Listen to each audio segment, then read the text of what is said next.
Welcome to McPlum, simple solutions served daily. You begin by targeting the object that will trigger or receive the event. Once you have a world and object ready, insert a script or module script into that object so you can attach logic.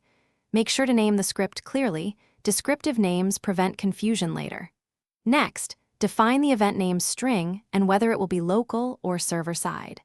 This first step sets the structure. Do it now so subsequent steps plug into a consistent place and predictable flow. Now you write the how.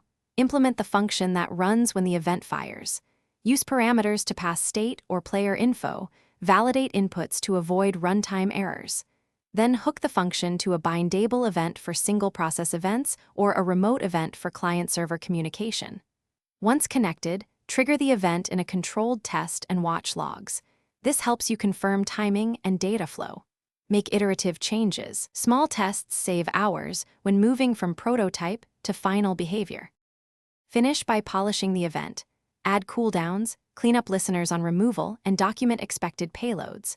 Once done, run multi-client tests to confirm behavior under normal network latency and different player states. Make sure to enforce permissions. Only authorized scripts should fire critical events. If something goes wrong, check connections and log the exact payloads. Often the issue is a nil parameter or a disconnected bindable/remote. Resolve those, then retest to confirm stability and reliability. Thanks for watching. Stay juicy and subscribe.